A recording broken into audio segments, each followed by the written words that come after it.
We're back. Jesus. Just we back, I guess. We're back. Like, subscribe, leave the entire script for Marty Supreme in the comment section. Tell me all the lines. Highlight all the lines that or bold. I don't think you can highlight on YouTube. Bold all the lines that Tyler the Creator is speaking in the movie. All right, let's do it. Short ass episode. He says it's like 3 pages. All right. Undisputed Era come out. They're missing Roddy. Adam Cole says, "Last week a monster attacked Roddy. Luckily, Roddy will only be gone a few weeks. But Randy Orton is a threat to this entire brand.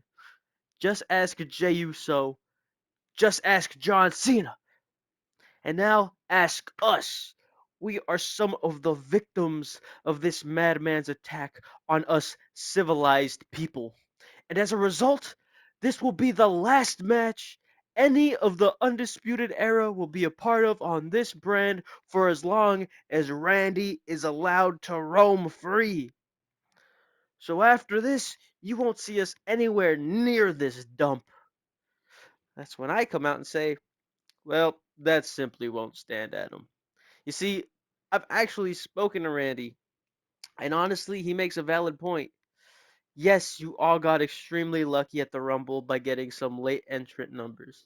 And yes, you guys still blew the hypothetical 3-1 lead, or metaphorical 3-1 lead.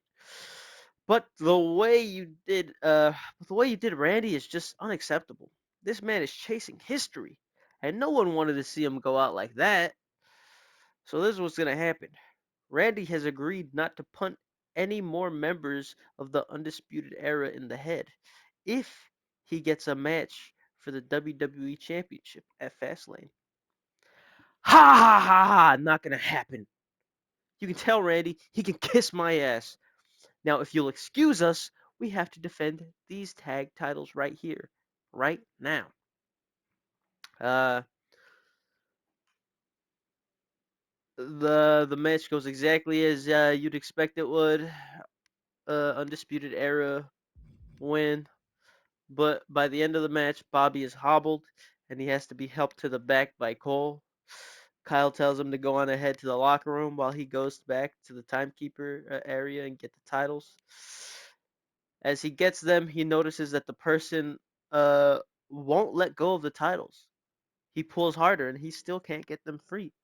Kyle looks at the person in confusion and he takes off their hat and sunglasses, and it's Randy Orton. Kyle's eyes widen and he can be heard saying, "Shit." He tries to run, but Randy already has him. He throws him into the steel post and then into the ring. Cole is already walking up the ramp when he hears the commotion. He turns around to see Randy hit Kyle with an RKO. His eyes widen. Bobby says to leave him and go save Kyle. Cole starts running. Randy is going for a punt. Cole sees a mic on the floor and grabs it. Randy's about to charge when Cole says, "Stop! Fine, you win. At Fastlane, I'll give you a title shot. Just leave Kyle alone." Randy smiles and says, "That wasn't so hard, now was it?" He gets out of the ring and exits through the crowd. And then we go right into another match. Iron Survivor qualifiers. Nikki Bella versus Rhea Ripley versus Piper Niven. Rhea Ripley wins. Let's go. And then backstage, Bliss is giving an interview to Jackie Redmond. Jackie asks Bliss, Alexa, there was a controversial ending to your title defense at the Rumble. A lot of people are saying that Becky would be the champion right now if it wasn't for Nia. Do you have any plans on rectifying the ending to that match? Jackie, I don't have to do anything. Nia is jealous of me, and so is Becky. Becky's mad I have her number, and Nia's upset that I outgrew her. As far as I'm concerned, I don't have time for either of them, and it's time for my next challenge. So whoever it may be needs to be ready because my reign is just getting started. As soon as she says that, she gets jumped from behind by Becky. Becky hits her with a manhandle slam and says, "That title is mine, bitch! You aren't getting away that easy." Then, just as Becky is about to walk away, she now gets jumped by Nia. Nia lays into her with a Samoan drop, and she sets both women next to each other and hits a leg drop on them. Nia then says, "You two need to realize that I am Nia Jax, and I am tired of being stepped on. You two are dead." Jada and Bianca team up once again against Zelina and Michin, and it's a miracle. The chemistry is there. They're doing double team moves. They're moving fluidly together. They're calling out moves and tagging in when they need to, and not without tagging themselves in. And in the end, Jada and Bianca get their first victory together as a tag team. At the end of the match, they give each other a high five and they walk to the back talking to each other, excited about what they just did. 4-10 now, Bianca. You're so close. Then we have the Intercontinental Championship match. Pete Dunne wins all.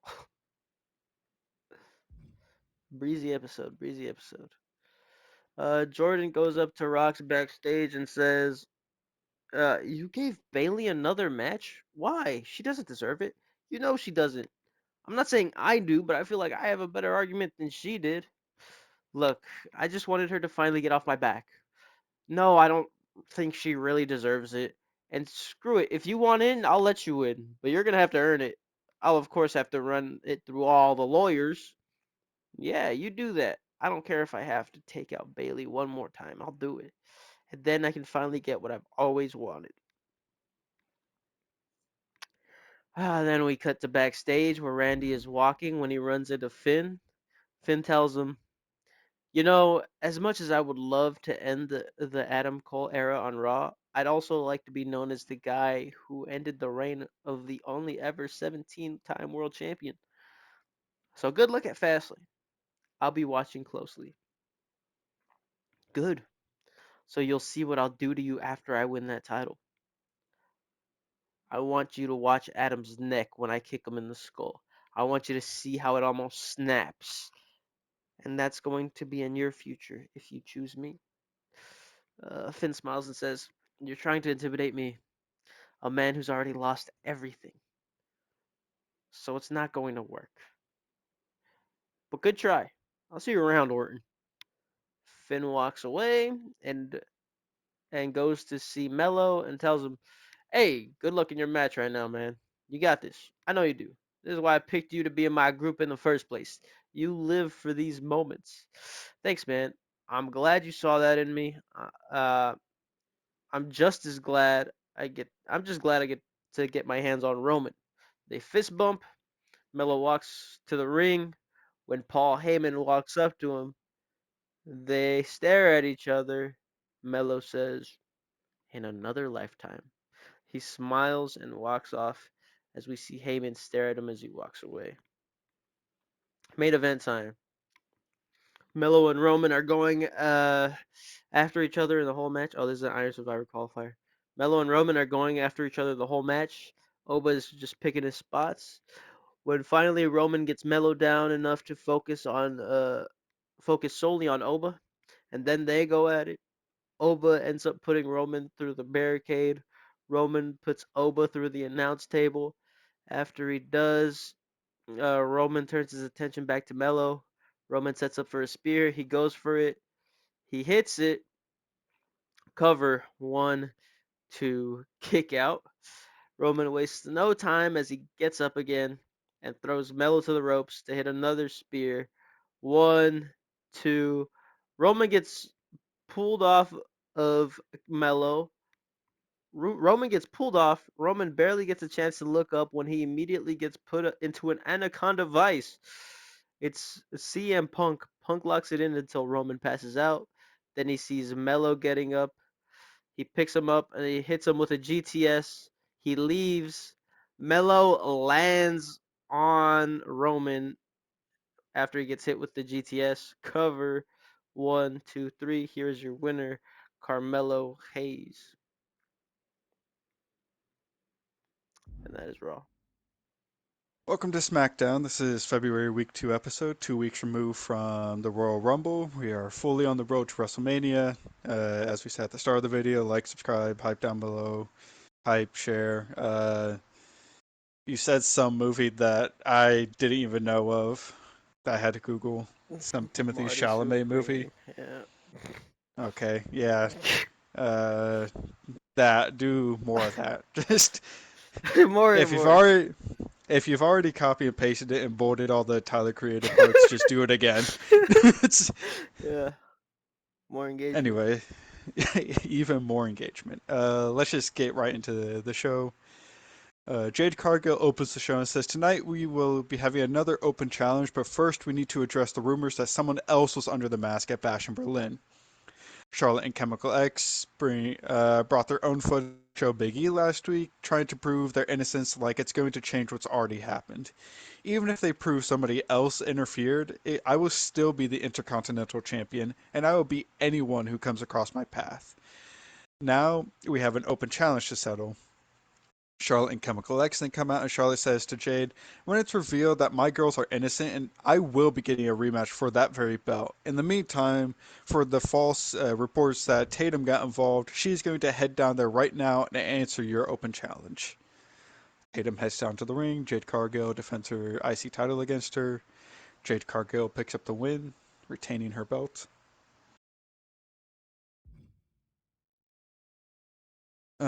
After the match, we see Seth Rollins is walking around backstage looking for Swerve when he comes across him and Keith Lee. Seth says, "Hey, what the hell was that last week?" Swerve says, "What that was a warning shot. You decide to eliminate me from behind in the Royal Rumble and expect not to have any consequences?" Seth says, "So for me doing a very normal thing in the Royal Rumble causes you to cost me a shot in the Iron Survivor? Yeah, that seems like they equal out. Well, sooner or later, Swerve, payback's coming." We then see AJ Lee walking down the hallway and comes across Team Bad. AJ asks Mercedes if she's ready for a match yet, and Mercedes says no. "I'm still coming up with an idea for the match, but some people who are ready for a match are Tamina and Naomi. So if you see Liv and Raquel, tell them that we want our rematch tonight." Liv and Raquel then walk into frame and says, "So you're finally ready for your rematch, huh?" Well, unfortunately, Raquel has a match later tonight to qualify for the Women's Iron Survivor, so your rematch is going to have to wait another week. Mercedes says this is not fair and storms off with the rest of Team Bad. We head down to the ring for Ethan Page versus Kofi Kingston. Ethan Page picks up a win.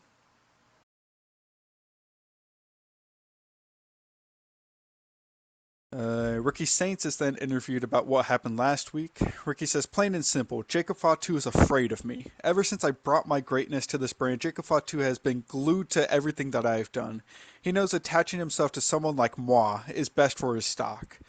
Omos then ominously walks into frame and says, "Ricky, you have a big mouth, and I think Jacob is attaching himself to you and I don't think Jacob is attaching himself to you to raise his stock. I think he's attaching himself to you because he's afraid of me." Ricky says, "Sure, keep telling yourself that, champ. Look, I'm the hottest thing going today, and if Jacob didn't get involved last week, I would have beaten you easily." Omos just laughs and says, "Maybe you want to prove that again right now." Ricky backs off and says, "I would, but I have some other business I need to tend to," and walks off. We then see Asuka come up to Kairi backstage and tries to apologize for her actions the past few weeks. Kairi says she deserves better and doesn't want to be treated the way she was being treated. Asuka says she will never treat Kairi like that again and would like to have her by her side tonight in the main event. Kairi says, "Yeah, about that. I'm also in the main event tonight for the qualifying match." Asuka seems conflicted on what to do, and Kairi wishes Asuka luck and leaves. We then see the men's tag division arguing in the locker room about who's going to be next in line to try and cause Ethan Page to force the Phenomenal Egos to vacate the championships. Chad Gable, "Since I have won a cage match, I believe my men deserve the next shot at taking down Ethan Page." Solo then walks into the room and says, "You won a cage match, huh? Well, who is the only team in this room that has beaten the Phenomenal Egos? That's right, Gorillas of Destiny. So Gable, if you want your men to be next in line, then they have to go through us." Gable gulps and says, "Okay." The Creeds are always ready for a match, and they head off towards the ring. Gorillas of Destiny follow when we head down to this match in the ring. Back and forth contest, but we see Gorillas of Destiny pick up the win, allowing one of them to earn a shot against Ethan Page next week. It will be Tamatanga. Ricky Saints then enters Biggie's office and asks for a title shot against Jacob Fatu. Ricky complains about the constant interferences, and without them, he would already have had that title around his waist. Biggie says, "Did you come here and try to circumvent Omos? Look, I know you're trying to make a name for yourself, but sometimes pissing off the biggest guy in the yard is not the game you want to play. So let me do you a favor. I'm going to give you another number one contender match against Omos." Ricky says, what happens not if, but when Jacob interferes again? Biggie says, "If Jacob decides to interfere once more, then I guess I'll have no other choice but to make it a triple threat for Fastlane. Now your match against Omos will be set up for next week, and please close the door on your way out." We then see AJ Styles in his throne room when Ethan Page comes in. AJ says, "Ah, Ethan, my good friend, how's those matches coming along?" Ethan looks up to AJ and says, "You didn't even watch my match tonight?" AJ says, "Look, catering was having this beautiful feast, and I guess I just happened to miss it."